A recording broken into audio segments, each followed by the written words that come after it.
Hey guys, welcome back to my channel. If you guys are new here, hi, my name is Sydney. I film 3 videos a week about my favorite cruelty-free beauty products.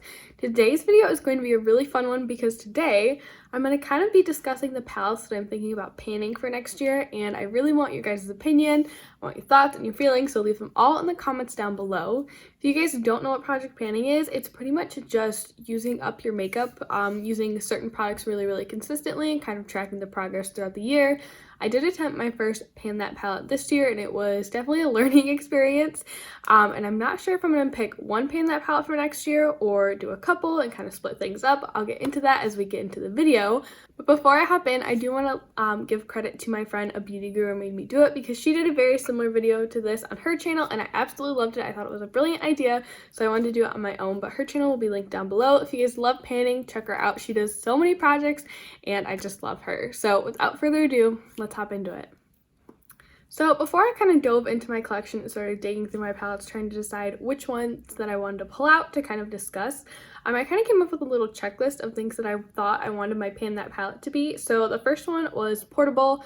I didn't want something super huge. I mean, a mirror would be nice, but it's not a deal breaker for me. Just because, I mean, I travel occasionally. I guess it's not that much. I don't really know why portability is on here now that I'm kind of talking through it. But it would be nice to have something that's a little bit smaller, so when I do travel, I can throw it in my bag and get some great use out of it that way. I also want it to be functional for every day. So for me, every day it means more neutral shades, but I would love if it had a mix of neutrals and more colorful shades. Of course, the neutrals would probably be what I would hit pan on, but I would love to get some more use out of the colorful shades as well. And then the third thing that I wanted my palette to be was easy to work into other looks. So this year I'm panning an all matte palette, so it was pretty easy to kind of throw on something else on the lid, something a little more shimmery, or just use those mattes to help me build my look. It's really important to me that my palette is able to kind of work in with my other palettes, just so I'm not neglecting my entire collection. And then finally, I would like my Pan That palette to be versatile. Like I said, I was using an all matte palette this year for my Pan That palette, and it was kind of restrictive, and I felt like I was kind of stuck doing the same looks every day. So I would like it to be a little bit more versatile this year. But with that being said, I do want to get into the palettes that I kind of picked out. So I divided things up into 4 different categories because honestly, when I was looking through my palettes, I'm like, I want to pan all these. I want to get so much use out of all of them and just love on them. So the first category that I wanted to go through is palettes that I want to pan because they're getting a little bit old and I want to make sure that I'm enjoying them before the formula goes bad. So the first one is the Too Faced Sweet Peach palette. I bought this palette, oh, how many years ago? 2.5 years ago, I think. About 2.5 years ago. It still smells lightly peachy. It's definitely not as peachy as it once was, but this is a great, really kind of neutral palette. I think this is definitely something that could work for every day. It has those staple mattes that I use a lot. I don't think I would be able to hit pan on every single shade, but honestly, I would just love to make some progress on this one. I like that it's nice and compact. It has a very sturdy tin, and it does have a nice little mirror too, so this would be really nice and easy to kind of toss into my bag. Next up, we have the Jaclyn Hill and Morphe palette. This one's not really portable, and the next one that I mentioned is bordering on not portable. They're both quite large, and this one does not have a mirror, which is a little bit of a pet peeve of mine. But this was one of my absolute favorite palettes when I bought it. When I bought it, I used it for like 3 months straight. It was like the only palette that I was reaching for. I loved it so very much.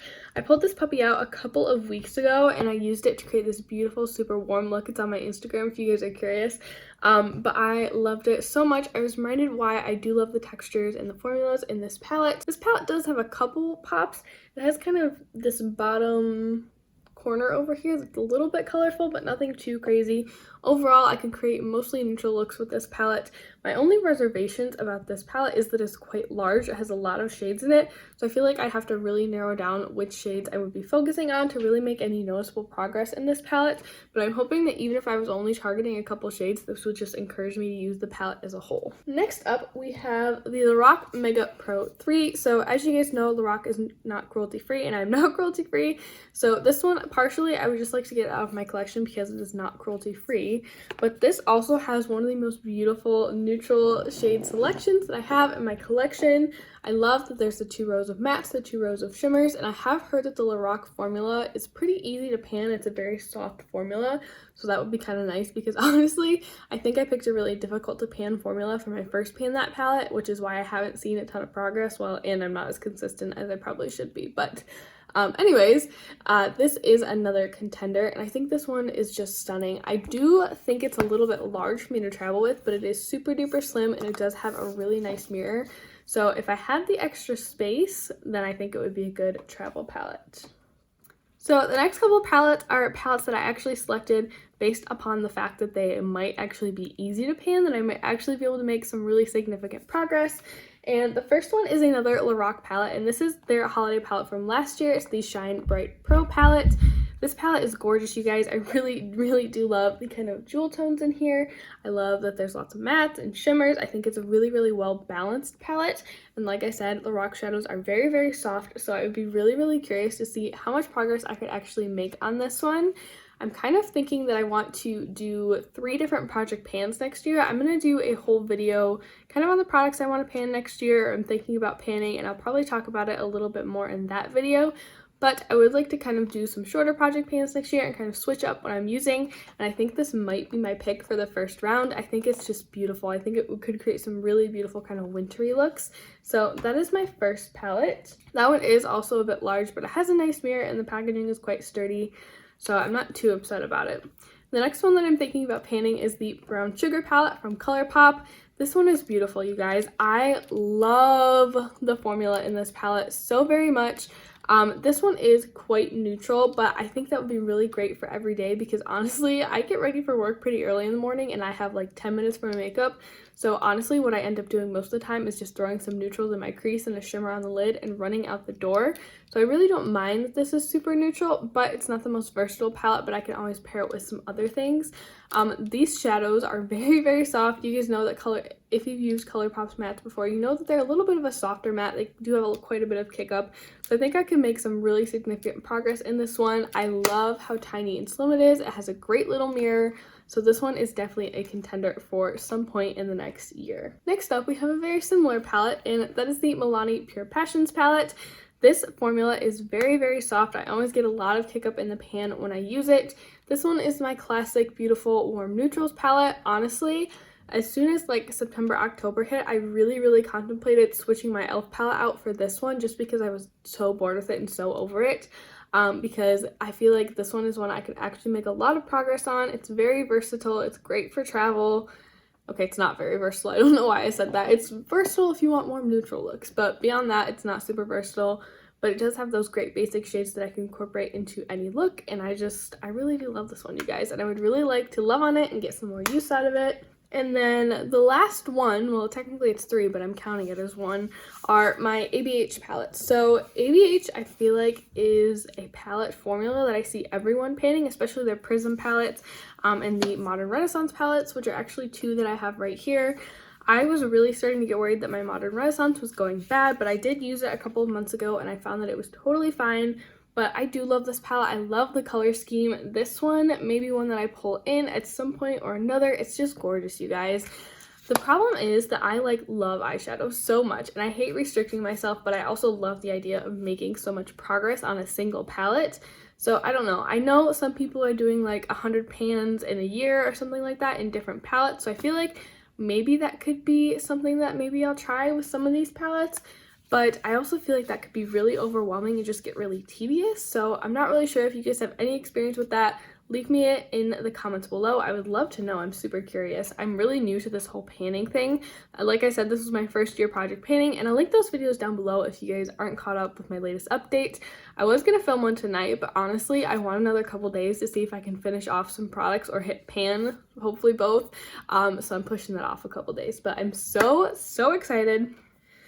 And then the final category is kind of just palettes that I think it would be fun to pan. They're palettes that I enjoy the color story for. I don't really necessarily feel like the formula would make them super easy to pan or super difficult to pan. They're just ones that I kind of pull out of my collection like, oh, I really like this palette. It's really versatile. I think I would have fun with it. So the first one is the Kaleido Cosmetics Royal Affair palette. This one is quite neutral. It does have a couple fun pops of green and cranberry, but it is quite neutral. So again, it would be great for those really simple everyday looks or something a little bit smokier if I want to dress it up for nighttime or realistically, come on, daytime. I go pretty smoky in the daytime sometimes, but this is a gorgeous little palette. Next, we have the Persona Color Theory Eye Kit in the shade Pink. This is just a little tiny baby 5 pan palette. I love pink eyeshadow. I mean, you guys can tell today. I didn't use this palette though today. I used my Lethal Cosmetics singles, but you definitely could create a very similar look with this palette. But Persona's mattes are very soft. I feel like this one is one that I could make a lot of progress on. Maybe I'll have to throw this in like a 2-week project pan. I did one of those before. I'll link it down below if you guys are interested, but I just picked a handful of products and I focused on them really hard for about 2 weeks, and it was so much fun, you guys. It was such a fun way to kind of take a break from my regular project pan products and do something different and fun, so that was super fun. This could definitely be a contender for that, just because I feel like I might get a little bit bored with this palette. I don't see myself reaching into this palette a ton for everyday looks. I mean, obviously I could do either one of these all over the lid, blend it up into the crease, use this as liner, but I can definitely see myself getting bored with just these couple of shades, so this might be a good accent palette, or maybe one that I'll like unofficially pan. Next up, we have the ColourPop Through My Eyes palette. If you guys have been watching my channel for a while, you guys know that I love this palette. I just created the most gorgeous, I mean, if I do say so myself, smoky eye with this palette on my Instagram. It's linked down below if you guys are interested. But I just love this palette. I adore the color scheme. I feel like, I don't know, ColourPop formula is probably like somewhere in the middle to pan, at least in my opinion. I haven't ever hit pan on a ColourPop eyeshadow, but their eyeshadows do tend to be a little bit softer, so I don't think it would be impossible, but it's definitely not as easy as maybe some of the other ones that I've talked about today. But this is a color story that I truly do enjoy and that's diverse enough that I think it would really keep my attention. And then finally, even though I have like 10 more palettes that I want to talk about today, I really don't want this video to be too long. We have the BH Cosmetics Festival Weekend palette. This is just a beautiful palette, you guys. I think it's really nicely balanced with neutrals and colorful shades and mattes and shimmers. It's just one of my favorite palettes to work with, and I feel like I could create so many fun looks with this one. A lot of the other palettes that I've mentioned have a lot of neutrals in them, and this one, it does have some neutrals in it, but I feel like when I look at this, my eyes instantly are drawn to the colorful shades, and that maybe it would be fun to try to pan some more colorful shades. I've never done that before because the palette that I'm working on right now, let me grab it. So right now I'm working on the e.l.f. Mad for Matte 2, which is incredibly neutral. I do really enjoy the colors in this palette, but they're neutral. They're kind of boring. I'm not gonna lie, I'm a little bit bored of them right now, but I'm trying so hard to hit pan on at least one more shade.